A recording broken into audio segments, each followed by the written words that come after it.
Thank you all for joining us for this evening's event. I'm Emily. I'm one of the events hosts here at Powell's. Before we begin, I just want to encourage you to check out our lineup of upcoming events at powells.com. If you don't already, please also consider following us on Twitter, Facebook, and Instagram.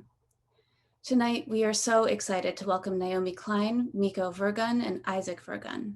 Naomi Klein is an award-winning journalist, columnist, and the author of the international bestsellers The Shock Doctrine, On Fire, No Logo, This Changes Everything, and No is Not Enough.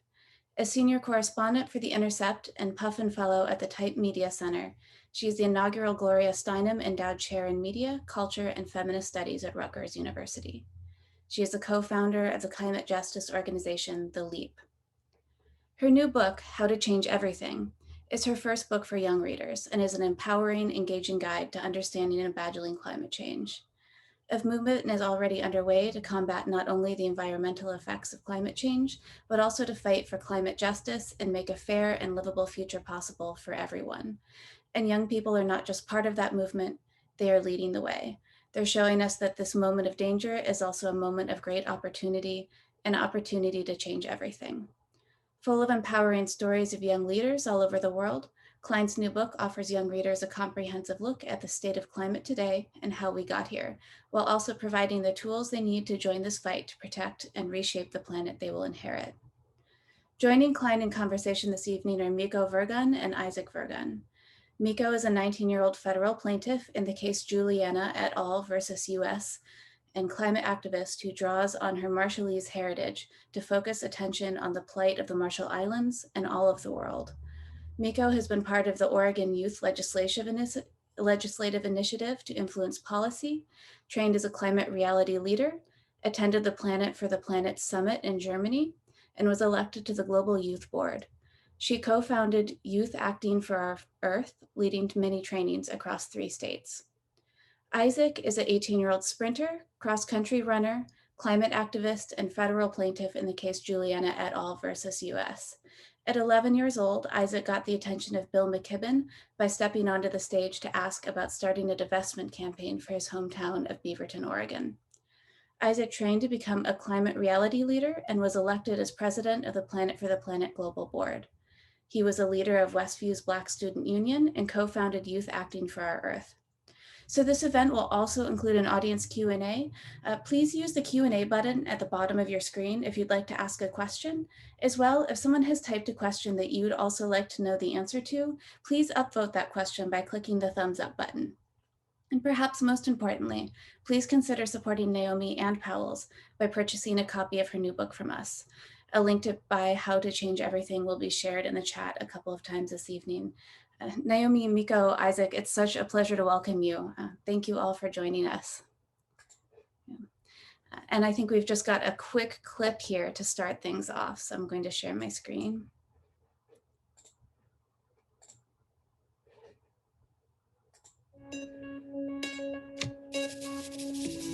The bullet train from New York to DC. It always brings me back to when I first started making this commute. In 2019, I was a freshman in the most diverse Congress in history. Up to that point, it was a critical time. I'll never forget the children in our community. They were so inspired to see this new class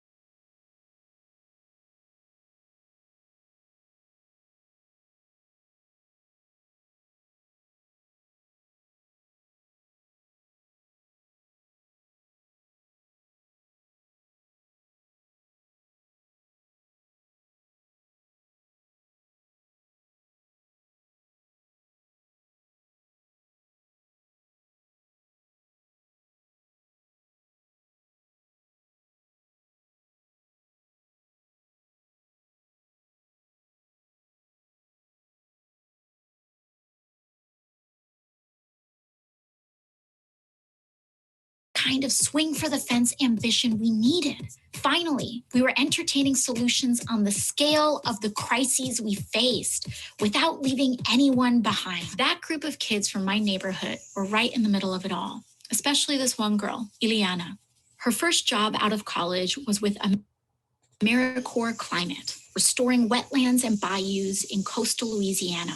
Most of her friends were in her union, including some oil workers in transition. They took apart old pipelines and got to work planting mangroves with the same salary and benefits. Of course, when it came to healing the land, we had huge gaps in our knowledge. Luckily, Indigenous communities offered generational expertise to help guide the way. Ileana got restless, tried her hand as a solar plant engineer for a while, but eventually made her career in raising the next generation as part of the Universal Child Care Initiative. As it turns out, caring for others is valuable, low-carbon work, and we started paying real money to folks like teachers, domestic workers, and home health aides.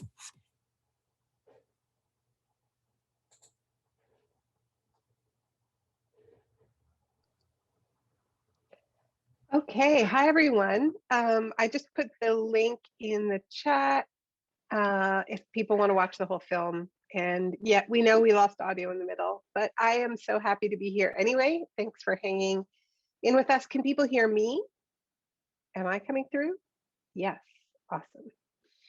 awesome. Well, I just want to start by saying that I'm speaking to you from unceded Coast Salish territory, not far from you in British Columbia, Canada, lands of the Sechelt Nation or Chatlish Nation that has cared for these lands for millennia.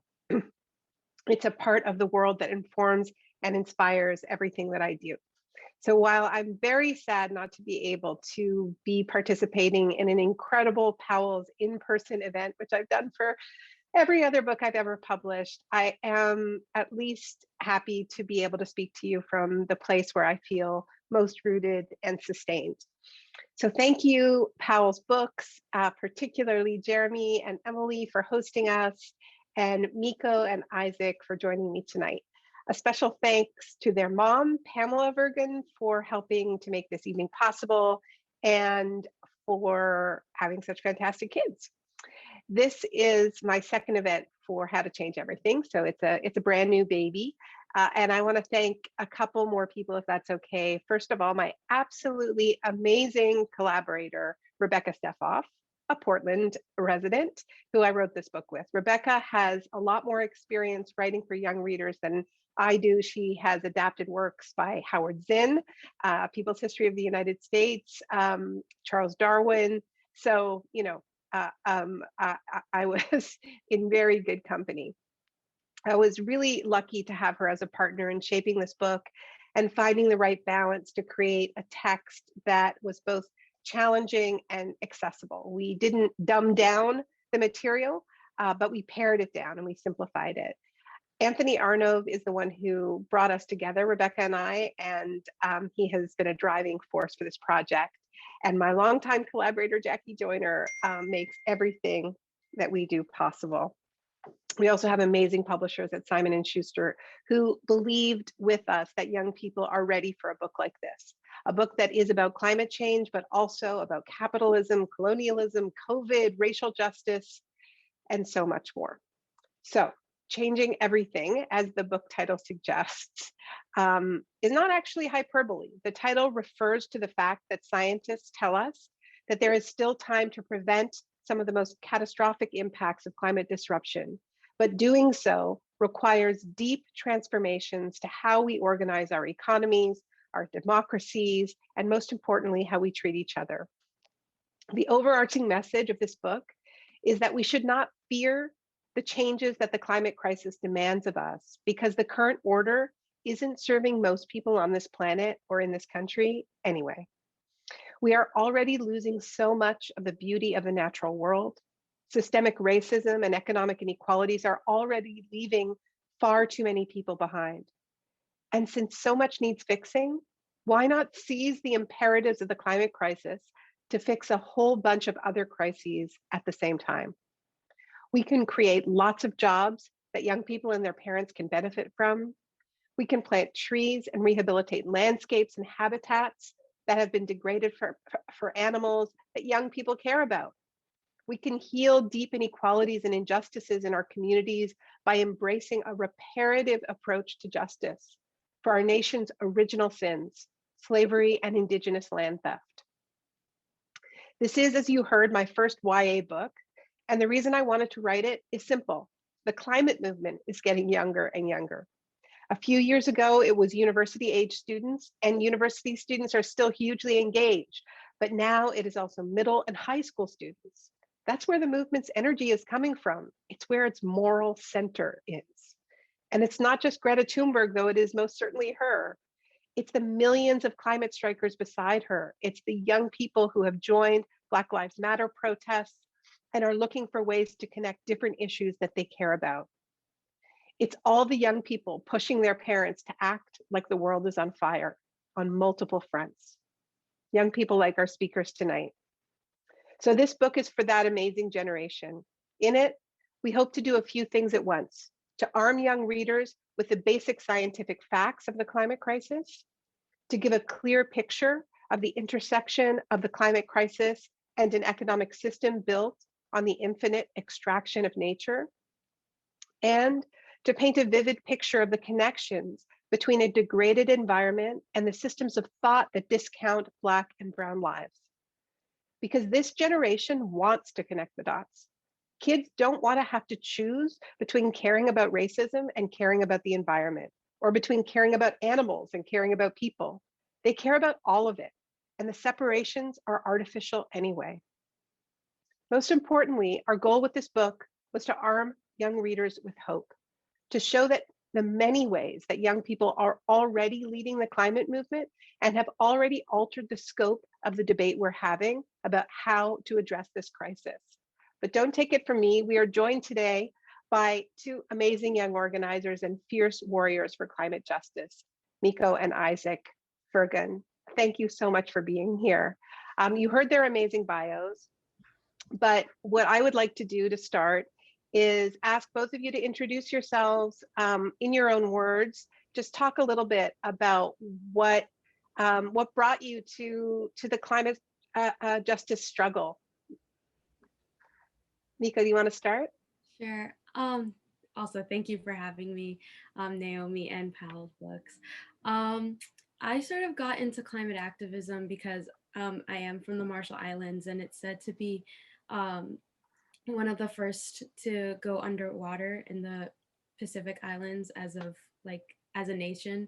And when I found this out, this is like really important to me because that's my birth home, and that's where I want to bring my children in the future and my grandchildren, to show them where I come from. And with that gone, that wouldn't be possible. Land is really important to us Marshallese, and we have strong ties with the land, as do a lot of indigenous cultures do. Land is really important to us. It's not only what we live on and where we grow our crops or anything, it's also a part of our soul. So just taking that away from us would be very devastating. And just since I learned about that when I was in middle school, I've wanted to be vocal for the Marshallese people, because we've had a history of people not really listening to the Marshallese in general, and so just having that voice in a place that advocates for issues like climate change, I just wanted to bring that forward. Thank you. Isaac, what about you? What brought you into this? What brought me into this was kind of just the sense of urgency and the lack of actual representation of this issue being put into the halls of where all of our laws are being made. I was in middle school, just like Miko. Miko's only 1 year older than me, so we learned about climate change and the climate crisis at essentially the same time, and we both wanted to do something about it. And so we would attend rallies and events, and we'd try to make speeches to testify to like city council and transportation committees. And something that kind of was always an underlying thing was just the lack of youth representation. But the fact that the climate crisis will literally affect mine and my sister's generation way more than it has with the generations who are older than us was just disproportionate. And so I kind of just started doing this a lot more, like speaking out, doing more activism stuff, joined the lawsuit, joined Plant for the Planet, which is a United Nations nonprofit organization that trains youth internationally on the climate crisis. And so I joined them when I was in middle school too, just to get more youth out there and like fight apathy and get us mobile. And even though we're young, or at the time, many of us couldn't vote. I can now, yay.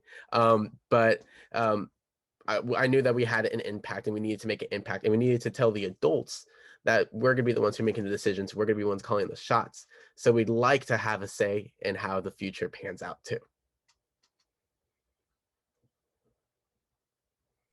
You mentioned the case, and I think that for people in Portland, it generally are really familiar with this historic lawsuit that you are both a part of. You are two of the 21 complainants. Oh, what's it called?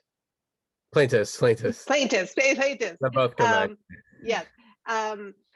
Suing, no big deal, the US government and a bunch of fossil fuel companies while you're at it, about the systemic failure to protect your future.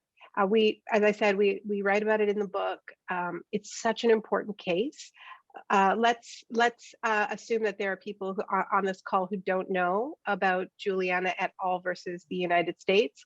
Can you give just a brief summary of what the lawsuit is? I know it's super complicated, but just a brief summary and where we're at right now, because I know there was a setback recently, but it's not over. It's not over till it gets to the Supreme Court, right? Yeah, that's for sure.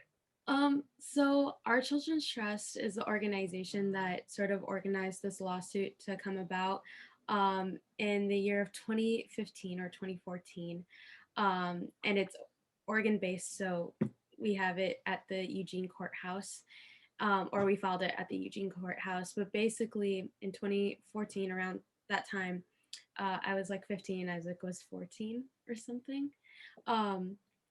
We filed a lawsuit against the federal government for violating our constitutional rights to life, liberty, and property, for allowing and promoting the use of fossil fuels. So basically endangering our future as well as the future of future generations by basically committing these acts to pollute the earth and make it not a livable and sustainable future for us. And it's kind of crazy because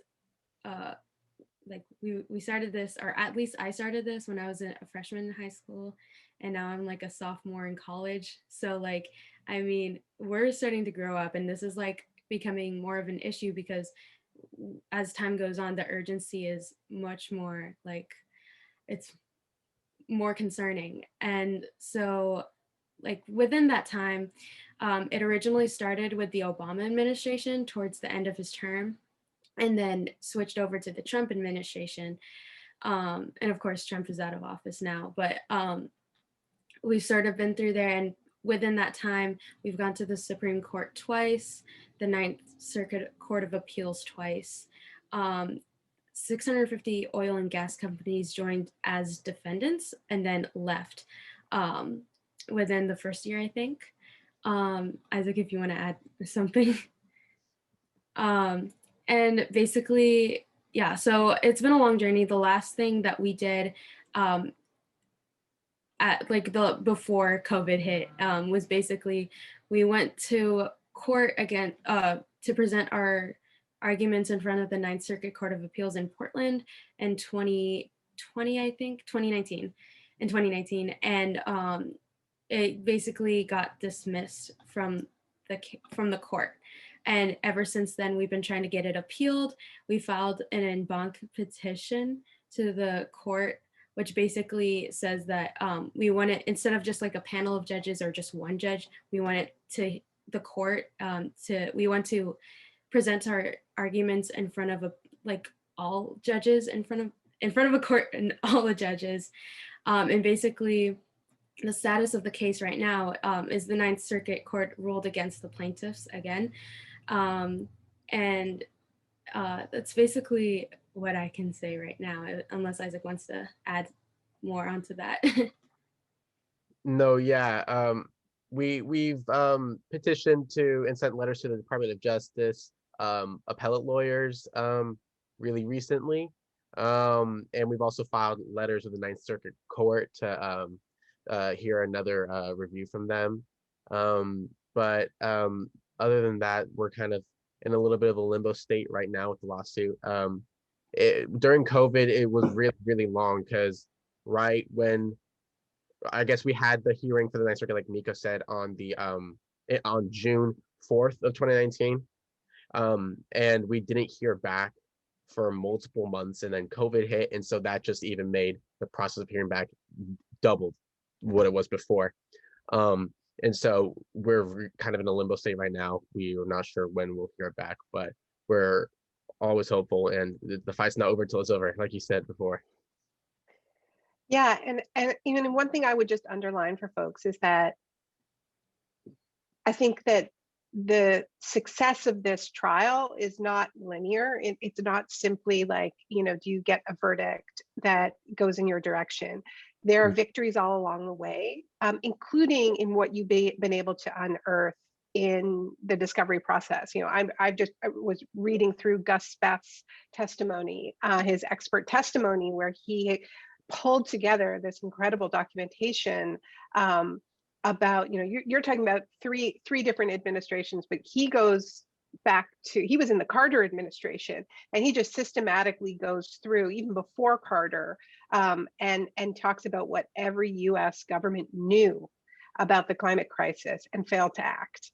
And it's, cumulatively, it's so damning, really, and it's so important. So, this research that you and your lawyers are doing is incredibly valuable. And even the dissenting opinion from the Ninth Circuit, the appeal, Judge Josephine Staten, she was one of 3 judges who dissented last year, and she wrote this blazing dissent where she said, "It is as if an asteroid were barreling towards Earth and the government decided to shut down our only defenses."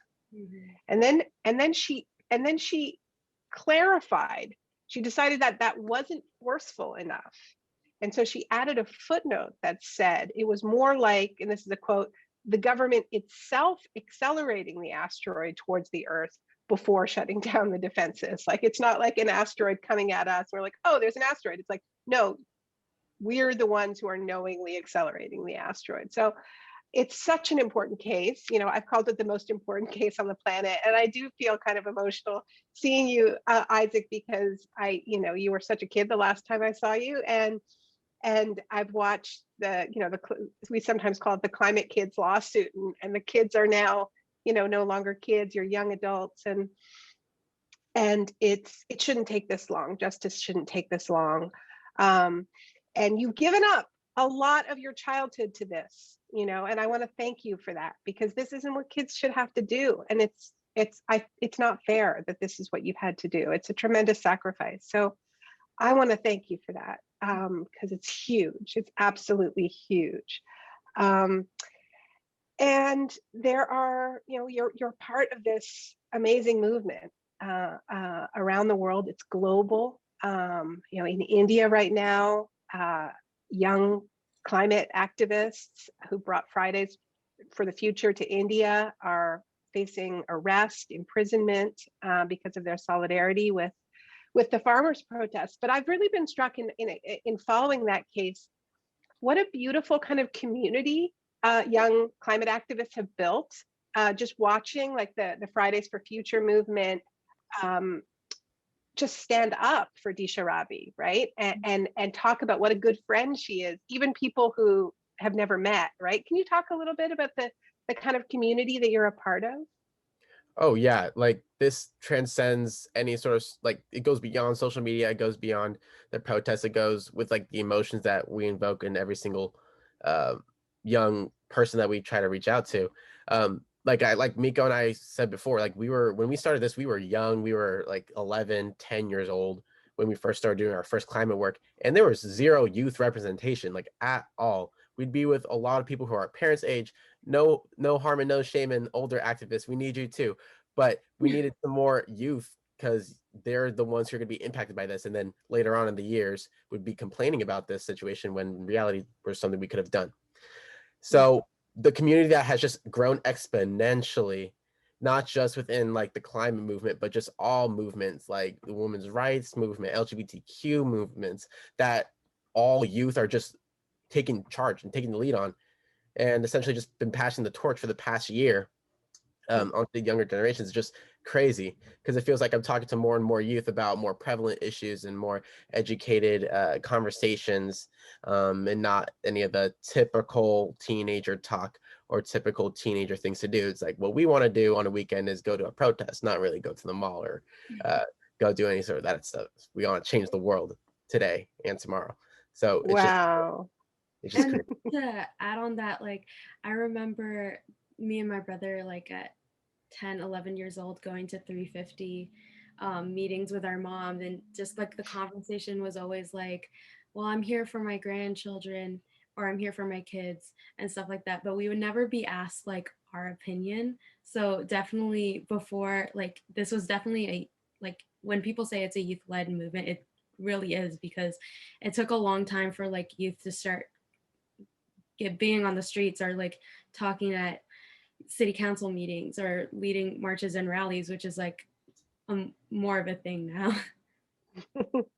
Yeah, I mean, young people's voices have transformed the debate in every way. I mean, the only reason we're talking about a Green New Deal in the United States is because Sunrise occupied Nancy Pelosi's office and put it squarely on the agenda. Uh, so, and then the impact, obviously, that Fridays for Future has had in injecting that sense of moral urgency into the debate. It's transformational. And the fossil fuel divestment movement is youth led as well. So young people are leading. I think we can all agree that is happening. And yes, there's a role for people of all ages. And it is true that your generation is going to be dealing with the impacts more than anyone else. And the impacts are unevenly felt and unjustly felt. But one of the things that I always find when I'm researching the impacts of extreme weather events is that it's the very young and very old who are most vulnerable. And we see that anybody who needs somebody to be looking after them, right, ends up being really on the front lines. I want to ask you. I want to throw it over to you and ask you where you want to take the conversation. I could ask you a Yeah, question. why don't you start?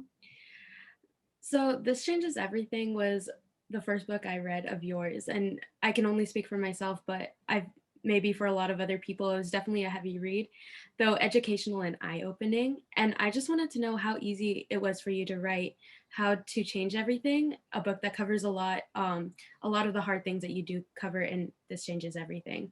And a lot of them are hard to hear, but does so in a way that might be less intimidating for many adults and a lot of young readers.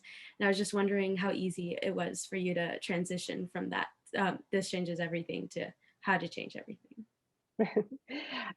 Thanks for that question. Yeah, it was, like I said, I had a great collaborator who has done this before. Like Rebecca took Howard Zinn's A People's History of the United States and did a Young People's History of the United States. And so she's, I think, very attuned to what is, kind of how to pare the information down, not dumb it down, but pare it down.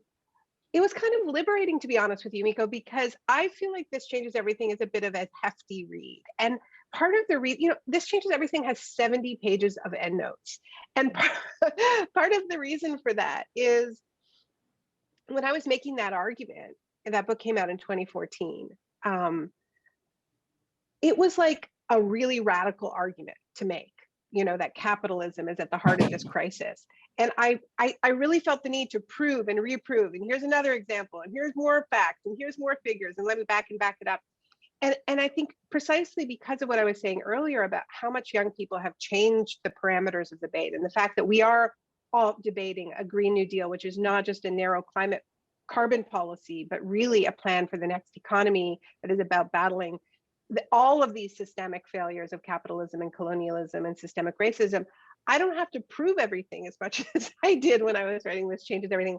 I can take a fair bit for granted. And some of that is because of this great activism, but some of it, is climate change itself making the argument, right? And how many summers have we been breathing in wildfire smoke in the Pacific Northwest and living in fear of wildfires? And how many of our friends on the Gulf Coast have been pounded by record-breaking storms? And we could go on and on. So there's a lot less proving that has to happen in 2021 than there was in 2014. And yeah, I like that it's lighter and that we can just get to like, okay, what are we going to do about it? Thank you. Thank you for that great question. Yeah, I think, thank you so much for, I think Isaac has the next two questions. No, yeah, I wanted to piggyback off what you were just saying, Naomi. You were saying how you kept trying to provide examples of how capitalism and climate change are brother and sister and only make each other worse. And I'd say that you're the one who explained it so many times that everyone always talks about it. I just hear everyone always talking about it all the time. This changes everything, quoting you, quoting your book. And it's the conversation I feel like you've played a very big mark in doing changing the conversation of the whole climate crisis situation and everything. So I just like to applaud you to that because I feel like that's a pretty big deal in my opinion. Oh, that's nice of you to say. And I know, like when I published This Changes Everything, there was a bit of a feeling of like among some of the kind of more mainstream environmentalists of like, is this really good for our brand, to be talking to be talking about capitalism? And what I've always believed is that if we're not talking about the systems, like if we're not talking about the economic system that produces this, then people tend to fall back on these kind of lazy ideas that it's just human nature, right? And it kind of and if it's human nature, there's nothing we can do, right? I mean, to bring in another Oregonian, Ursula Le Guin reminded us that it was important to be able to imagine a world beyond capitalism, right? And so to me, it's empowering if we are talking about systems, even if it's obviously challenging to very powerfully address. Yeah. Such interesting questions. I have questions for you too. Can I throw some stuff at you? We'll just go back and forth. I'm just wondering if either of you or both of you have any thoughts to share about what we just saw in Texas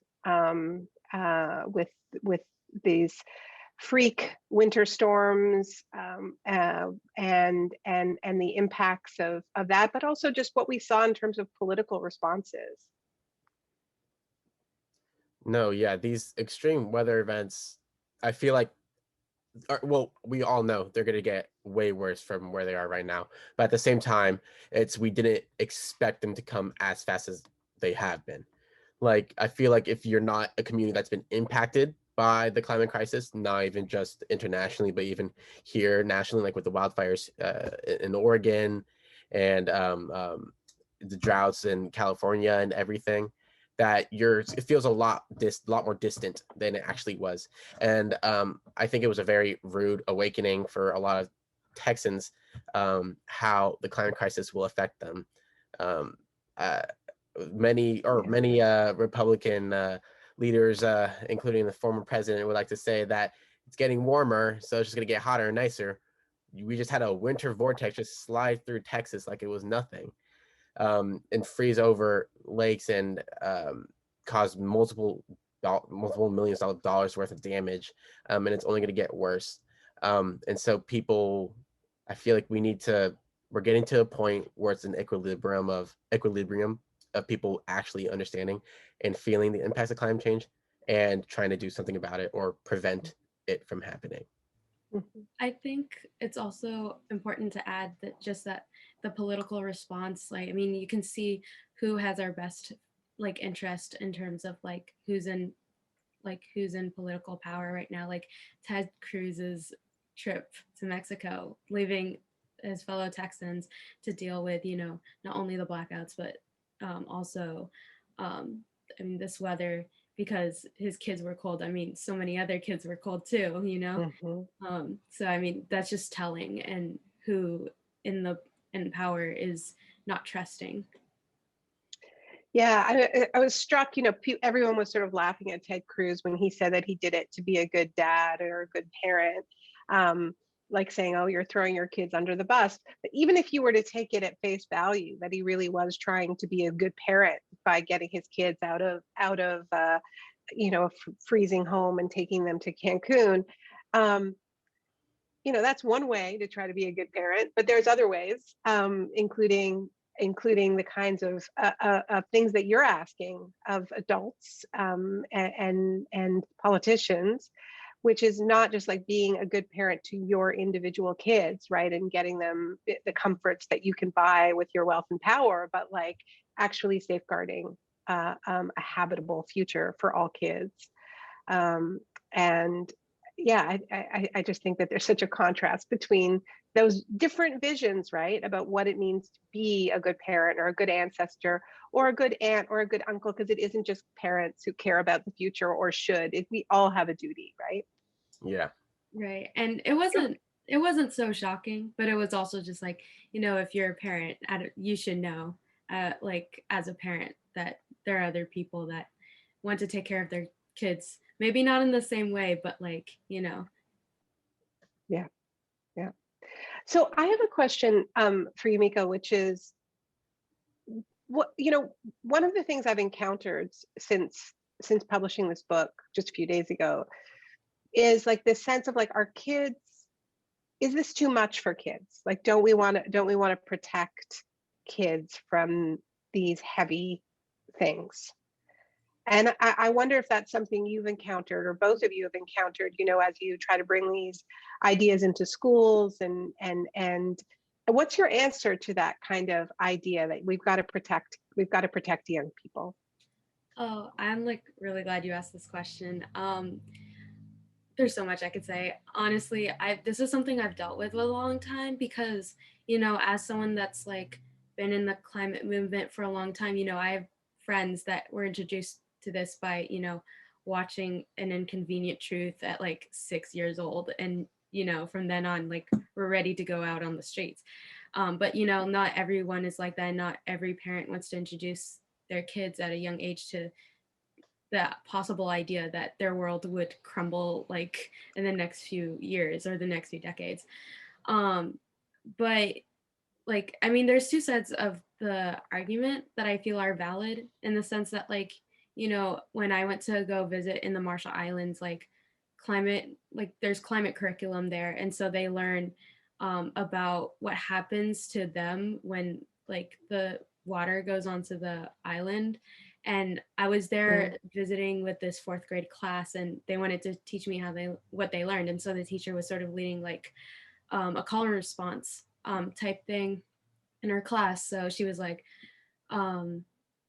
what happens when the water comes onto the island? And then they said, well, the island will go underwater. And then she's like, and what happens when the island goes underwater? And then a lot of the kids, the majority of the answer was, we're going to die, which for me, that was really heartbreaking, because, there are some kids that are like, have the idea that, no one cares and we're going to die, and then it's here, I mean, parents want to protect them from that sense of like danger, impending danger, because not gonna lie, just having all this knowledge about what's going to happen to our planet if we don't act now, like, that is depressing, and like it gets to a lot of people. And just like, I mean, like when I was trying to talk about this, I remember going to like one of the many climate events before it was even considered youth-led. I remember going to this event with my brother, and I was telling her about the lawsuit that we were in. And I remember, I don't know if you remember this, Isaac, but I remember this woman telling me like, why do you know all this stuff? Ignorance is bliss. Like, you don't need to know all this stuff. And basically just telling me that I shouldn't know about it. But it kind of felt like she was telling me that like I don't know how to describe it. It was sort of like a microaggression, I guess, in the sense that like there's no way that I should know all this stuff at such a young age, and that like ignorance, like me not knowing about it would make, like, I would be able to lead a better life, you know? But almost that seems selfish in a way too. So I mean, those are my thoughts. Yeah. Yeah, I mean, I think what your story about the Marshall Islands is, I mean, whether one agrees or not with that particular way of teaching that age group, I think it points to the fact that the idea that we could protect young people is comes from a position of privilege, right? There's so many young people who are on the front lines and they have to know about climate change because their communities do regularly flood, right? If you're in a low-lying Pacific island, then you can't protect your kid from for long from that knowledge. So it's a question of how are we sharing this information, right? I mean, this is why the way we structured the book, it's not like, you know, there's like 80 pages of terrifying news and then, you know, it turns to hopeful news about people getting involved. The hope is threaded all the way through, because I think young people are getting this information. Most young people, they're getting it from like David Attenborough documentaries, or as you said, Inconvenient Truth. And you know, if you think about Greta, you know, her story is she learned about climate change when she was 11. She saw no evidence that anybody was doing anything about it. It sent her into a terrible depression, right? She stopped eating, she stopped speaking. And it wasn't until she became an activist and started doing something about it that she was able to get out of that state. And I think that's true for so many young people. We can't protect young people from the reality of climate change. They're hearing about it, they're experiencing it. And so how are we going to, you know, arm young people with tools that will empower them? That's the way I'm trying to think about it. I think that I would have loved to protect your generation from this. I would have loved to. I don't think you should have had to spend your childhood suing the U.S. government. I don't think that we should have to breathe in wildfire smoke every summer, but this is the world we're in, right? Isaac, I think you've got something you want to say, so I want to pass it over to you. Oh, I can't hear you.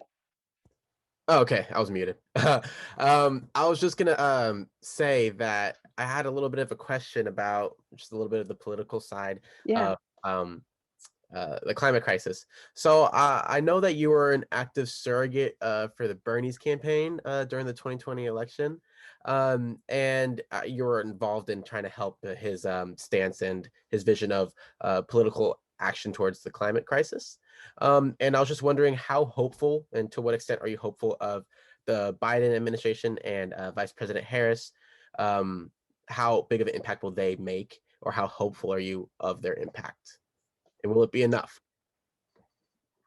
You know, we're going to need to be pushing them every step of the way, because I think the extent to which we're seeing some really encouraging signs is the extent to which they have been pushed. And there was an agreement made with the Sanders campaign to have these joint committees, and AOC chaired the climate committee. Varshini Prakash was on it, the executive director of Sunrise. And I think you can see their fingerprints over a lot of the ways that the Biden administration is moving. One thing that I am heartened by, I wouldn't use the word hopeful. That's not the word that comes to mind when it comes to, you know, federal policy right now. But I am heartened that,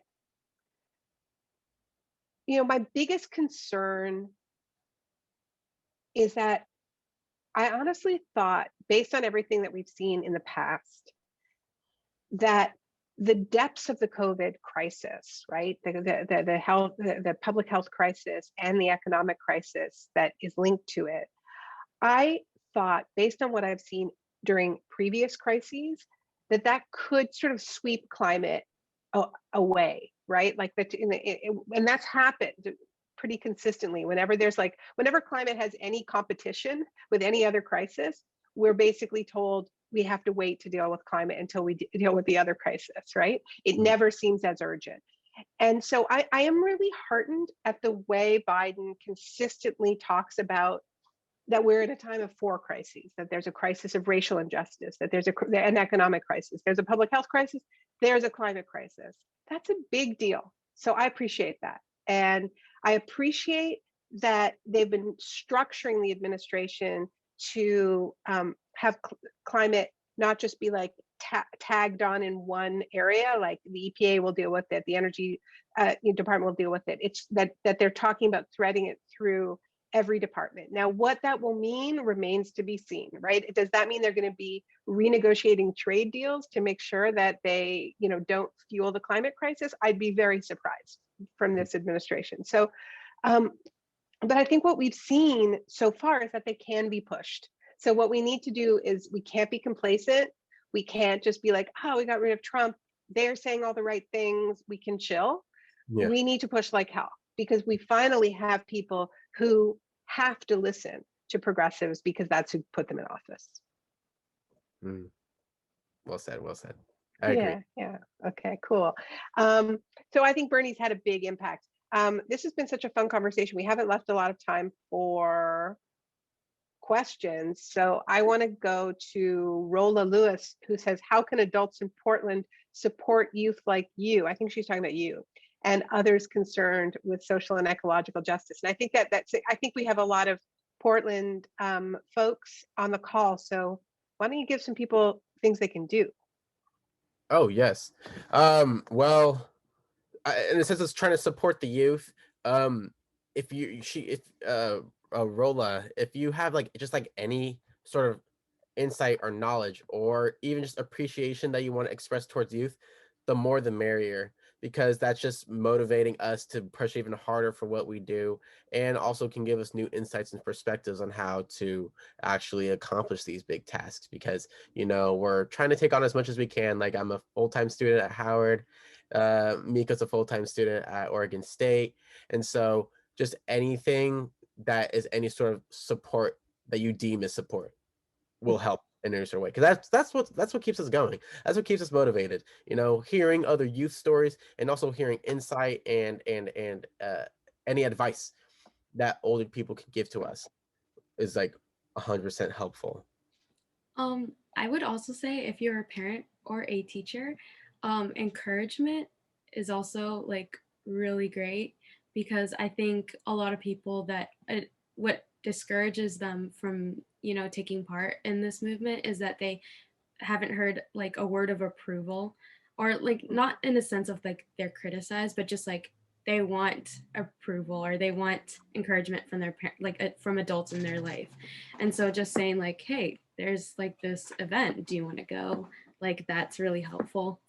I find that really helpful when we're doing trainings, Isaac and I, teaching kids about climate change. Their first, after they go through the training, they present the presentation on what climate change is and what youth are doing in front of their parents. So those are the first adults that they get to talk to about climate change, so that they're prepared to go out and maybe prepare a speech for a march or a rally, or go in front of the city council. And so just having adults that are really encouraging and supportive is really helpful. Those are wonderful answers. There's also a question from Jairaj Singh. Are there any environmental and climate justice organizations you're all following or engaged with in your local communities? Also, are there any political leaders or advocates you all look up to that inspire you to do the work that you're all doing?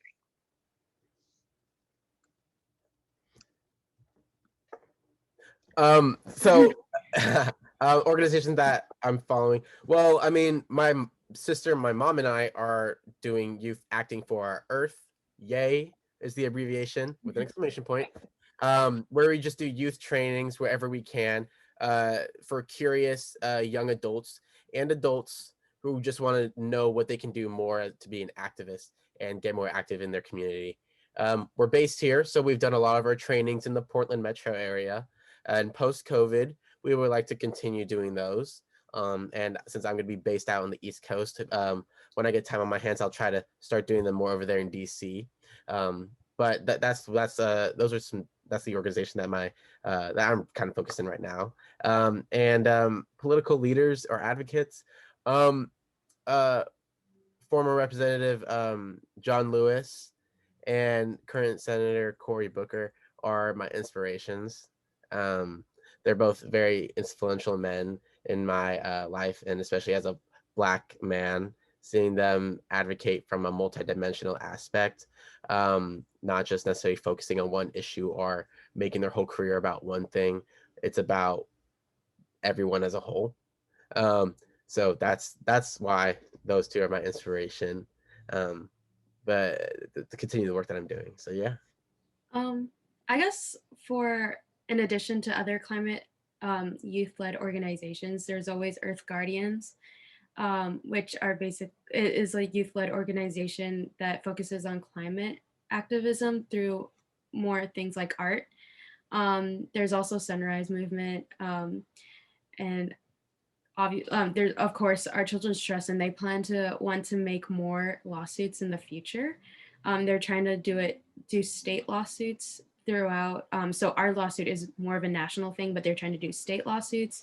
So if you want to have a lawsuit in your area, you can definitely contact them. In terms of politicians, AOC, obviously, I love seeing women bring men to shame. So definitely her, and yeah, of course, John Lewis. Well, I would just add to keep an eye on Jamal Bowman, who is one of the newer members of the squad. He's from New York, and he's going to be introducing some really great legislation. My former research assistant for This Changes Everything, Rajiv Sikora, is now his policy advisor. So watch that space. And Cori Bush is amazing, another new member of the squad. And I'm supporting Nina Turner in her congressional campaign. She was chair of the Bernie Sanders campaign.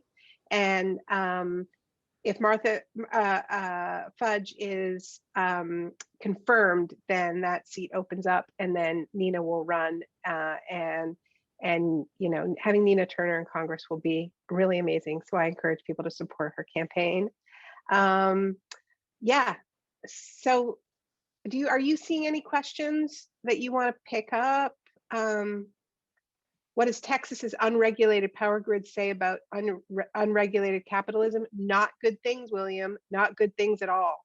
Even the Wall Street Journal is blaming deregulation for what's happened in Texas. It was not the Green New Deal, as all of those Republican politicians claimed on television, because there is no Green New Deal in Texas. There's just the old terrible deal. Yeah. There's a lot of Go Dragons. I don't know what that means. Oh, Miko's alma mater. High school, Miko's high school. Nice. Okay. I figured it was something like that.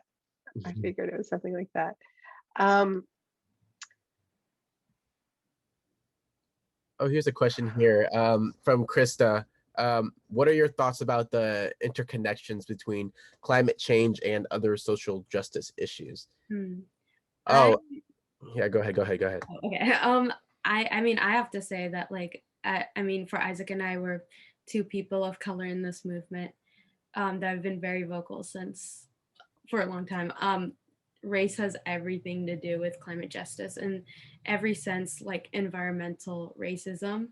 I think that's what they call it these days. But I mean, just like as people of color who experience climate change way more disproportionately, as do Indigenous youth, as do LGBTQ youth, as well as homeless people, you know, like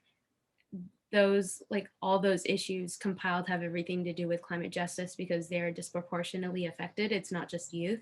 And if you are a youth or a woman who are within those interconnected groups, you're way more affected, I would say.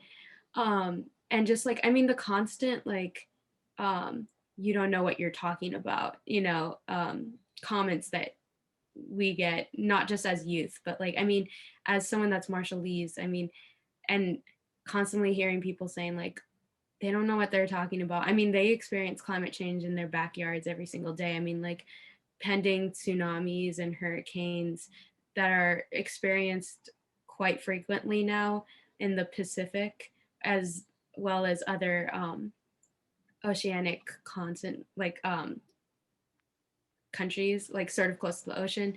I mean, those are stuff that they have to experience and have to prepare for, like on a daily basis. So like those are things that I've thought of. Isaac, if you want to pick that up. No, yeah, you already said it. Just to piggyback off you, Miko, everything is connected in some sort of way, like with racial redlining and red zoning. In Portland is a big thing, but even just in Houston, for example, where a lot of the black and brown population in Houston would live next to refineries, and they would experience higher rates of asthma amongst their youth around ages 5 to 10. And I also have asthma, which is one of the reasons why I joined the lawsuit, because they push those people of color communities out there. And instead of trying and all can constantly gentrify their neighborhoods as well, which is only just drives them more closer to areas that are very heavily impacted by climate crisis and also potential to flood. That we could see that with all the hurricanes that have happened in the past decade. Most of the communities that would have the biggest economic damage impact would be people of color. Yeah, so it's everything is connected in some sort of way to the climate crisis and vice versa. And also, if you think about the LNG pipeline, I mean, the most affected people were, I mean, besides the bodies of waters that it passed, which affected indigenous groups that, the water is important and holds many various lives and ecosystems that we rely on. But it did start in a low income Latinx community. So, I mean, the fact that these projects as well go through like communities of color, I mean, we don't even see them like in cities, where there's more like white people, especially gentrified areas of the city. I mean, those people are more affected by climate change projects such as pipelines, as well as oil and fracking areas. And I think, one of the points we make in the book is that environmental racism is embedded in the very reason why we are where we are, so many decades into the climate crisis, so many decades into governments knowing about it, that the reason why there has been so little action for so long, and it's only now that you have a US government saying this is a genuine emergency, this is a crisis, we have to act, is because the people who were impacted first and worst were overwhelmingly Black and brown people around the world, right? I mean, Pacific Islands have been saying 1.5 to stay alive in climate negotiations for a long time. So it's baked in, literally. Rolla Lewis remarks that youth seem to be more willing to talk about topics like climate change, the Green New Deal, Medicare for all, universal basic income. Maybe we can just end. I would like to ask you both, is there a real generational shift going on? Like, is Gen Z gonna change the world? I mean, I mean, I think we have to. Yes. I more so see it as like, like this is a responsibility that we're going to take on anyways, so and there's like so much damage that has happened. I mean, especially with Trump in office, there's a lot that has to be reversed. And so like one of my friends, Kelsey, who is actually the face of the lawsuit and the Juliana lawsuit, she said herself in an interview that we have no choice to lose, or I forgot what it was like. We can't afford to lose. That's what it was. And so I think of it in the situation in the sense that, like, we have to pick up the slack anyways. There's just more on our plate that we have to take care of. Well, I think it's an important point to add to that just because young people are stepping up doesn't mean older people are off the hook. that there is all the more responsibility for older people to use our relative privilege to lighten the load a little bit, because young people are carrying way too much in my view. Isaac, any last words? Oh, yeah, just to add on to what Miko's saying, yes, the youth, Gen Z, Gen X, or whatever, the young people are the future. We are the ones who are taking the torch, and we'd appreciate as much support as we can get, because I think I'm still too young to run for president or run for any of those type of offices. But those people who are in those positions need to listen to what we're saying, because if not, we're gonna vote you out. Come on now. Everybody knows this that I know. Well, I'm glad to hear that you're in Washington, Isaac, because now you're getting closer and closer. Yeah. And I just want to say what an absolute pleasure it has been to share this event with you and to hear you both. And I love the way that you work together and share space together. And I just want to thank you once again for just how much of your young lives you have already given to protecting our shared home. We owe you all a tremendous debt of gratitude. And we also owe you a lot of support and our own activism. And I want to thank Powell's for hosting us, and just for all of you for supporting an incredible independent bookstore like Powell's. We need independent booksellers, and thanks everybody for coming tonight and sharing this launch with us. It's been real, and next time we'll do it in person. I hope so. I think we've got one more short little video clip, and I'm going to try very hard to make sure my audio doesn't go out here.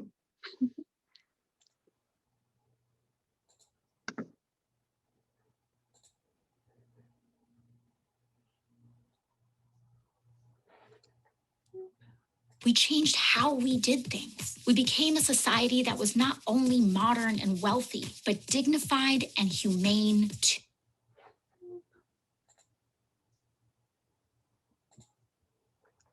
Dignified and humane too.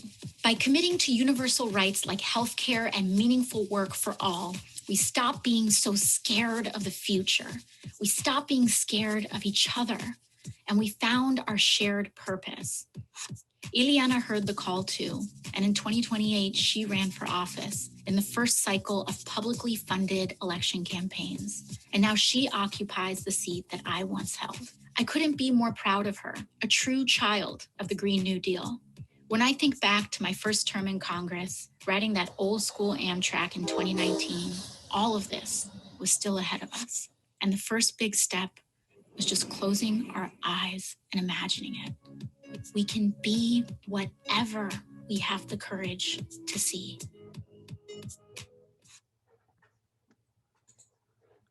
All right. Well, Isaac, Miko, Naomi, I just want to thank you all so much for being here. It was really a pleasure. Thank you everyone out there for joining us for tonight's event. As Naomi said, please do consider purchasing a copy of her new book online at powells.com, and check out our lineup of upcoming events while we're there. We hope to see you at another one soon. Until then, take care and have a wonderful evening. Thank you. Bye-bye. Thank you.